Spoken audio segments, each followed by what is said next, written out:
This happened over several years when I was a child.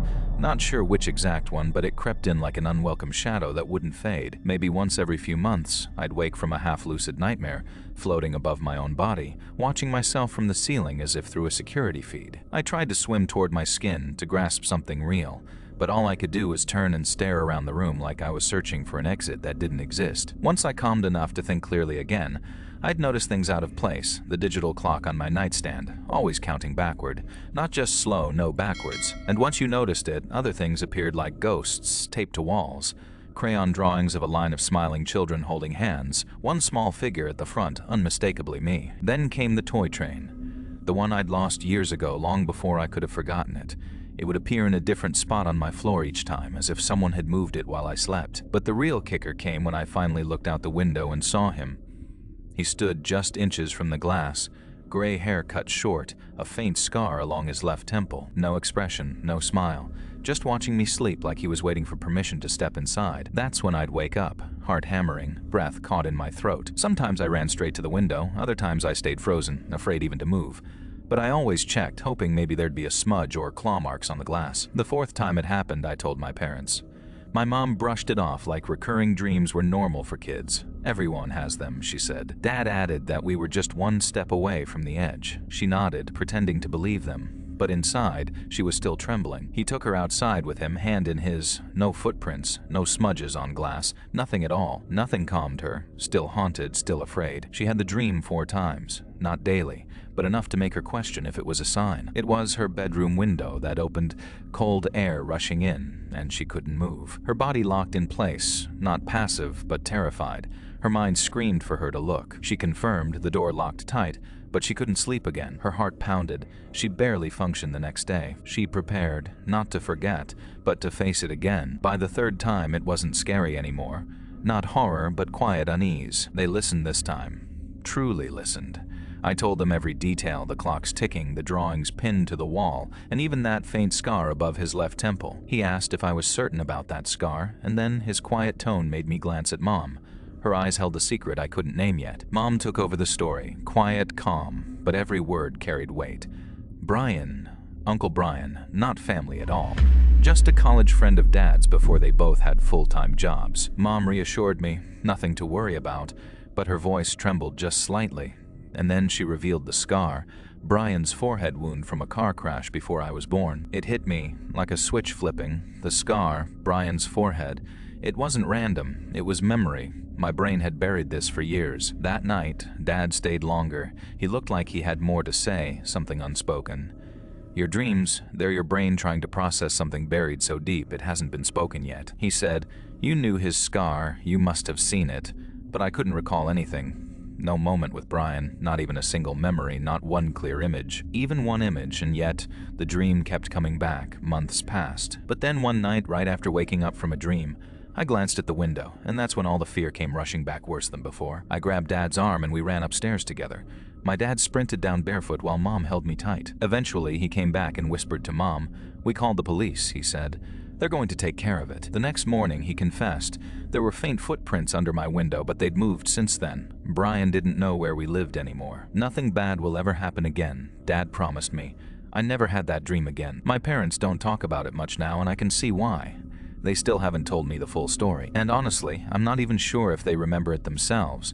What haunts me isn't whether Brian was really out there watching me or just some stranger my brain had stitched together with his face. Or maybe what if he was stalking me and the dream wasn't just a memory. But proof, I've researched this.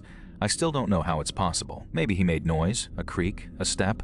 My brain picked it up like a signal. Maybe that's why it came back so vividly. But even now, I am 95% sure they never called the police that night. And maybe, someday if I ever find out, I'll tell you. I've always noticed this. Whatever I fall asleep to tends to show up in my dreams, sometimes literally. Like, if I watch a soccer compilation before bed, you can bet it shows up as a dream about playing the game. That night, one of the most vivid dreams I've had in ages.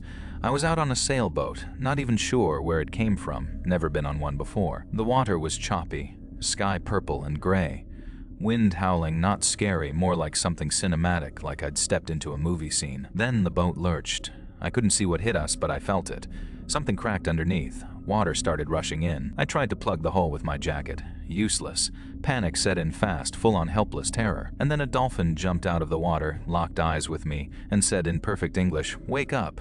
Instantly, I snapped awake. Usually, I'm groggy after waking up, but this different, like my brain had been rewired mid-sleep. I looked around. Everything was normal. My friends were still asleep on the couches, the living room untouched. Then it hit me. A sound, not muffled like a dripping faucet, not faint like background noise, consistent like a hose running full blast. That must have been why the boat dream happened. I sat there for a second trying to figure out where it came from. Then I got up, quietly. I crept upstairs trying not to make a sound. The noise grew louder as I climbed. Water definitely running. Water coming from the bathroom at the end of the hall. I got closer, about to step inside when something made me stop. The bathroom's big, long counter bathtub with a curtain, and that awkward corner where the toilet is, plenty of blind spots. My stomach dropped. I didn't know why, but I couldn't go in alone. I backed up and sprinted downstairs to wake Duncan. He asked, sitting up fast. "The sink upstairs is blasting," I said. I think someone's in the house." That woke him up real quick. We left Ian sleeping and crept back upstairs together. That's when it happened. Almost instantly, a figure lunged from behind the corner, tackled Duncan sideways. Chaos. Eventually, he broke free and bolted for the stairs, shoving us aside as he ran. By the time we made it outside, he was gone. Police showed up about 30 minutes later, but they weren't much help. They said the entry point was a downstairs window, wide open, previously unlocked. No cameras inside, so no evidence to turn over. They thought it was just some random burglar trying to rob the place. But my friends and I think there's more to it. Why would someone purposely turn on a faucet full blast to lure us upstairs? But if they were robbing, why make noise? It makes me think this wasn't about stealing. Maybe something darker. Something more personal. Duncan thinks whoever broke in knew his parents were out of town and expected only him to be there that night. It happened a couple months back, Friday night. My girlfriend Bonnie's parents had planned an anniversary trip, so she invited me to stay over. Little creeped out sometimes when I leave late at night, so staying put felt nice for once. Her room's on the second floor facing the backyard. Pitch black out there, like staring straight into a void. Before I tell you about it, let me say this. This was one of those nights, the kind where everything feels surreal. Bonnie's room looked identical to how it had when we went to sleep, except for one thing, a thin yellow glow spilling from beneath the door. All my confidence vanished. My vision narrowed into that single beam of light while everything else faded to black. I was still staring at the light when voices started. First, just one, a woman's voice, insults about my appearance, my outlook on life. Then it got personal things I'd never told anyone, not even Bonnie, events from my past. Words I had spoken, actions I had done. No stranger could possibly know these things. Stuff from deep within my brain dragged out like secrets unraveling. I couldn't take it anymore. I threw off the covers, bolted across the room, ready to confront whoever was harassing me. But as soon as it opened, every light in the house snapped off. Air turned ice cold, sharp enough to sting my skin. For a split second, I felt like I'd stepped into another world entirely, until I found the bed again, then scrambled under the covers, like I was 6 years old once more. Only, I still hadn't realized it was just another dream. I sat up slowly, heart still racing. Then came the sound. Downstairs, door slammed shut, followed by those frantic footsteps stomping upstairs. The entire sequence replayed itself with agonizing precision. Footsteps stopping, voices rising. I couldn't help myself. I ran to the door and threw it open only to experience that same icy darkness once more. When I finally woke up for real, my heart was still pounding. I was 75 sure I'd actually woken up. But disoriented from that double false awakening dream. I wasn't certain. That's when I knew. This time it was real. In my dream, I hadn't even thought to glance at the other side of the bed. But when I sat up to look, I damn near screamed. There, under the door, that same strip of light, the exact same image. It made sense. Bonnie and I were alone. Every single light in the house was supposed to be off. For a second, I stared unsure of what to make of it. Then footsteps downstairs, clear as day. Someone inside the house, right away. We were being robbed. Without another thought, I pulled out my phone and discreetly called the police.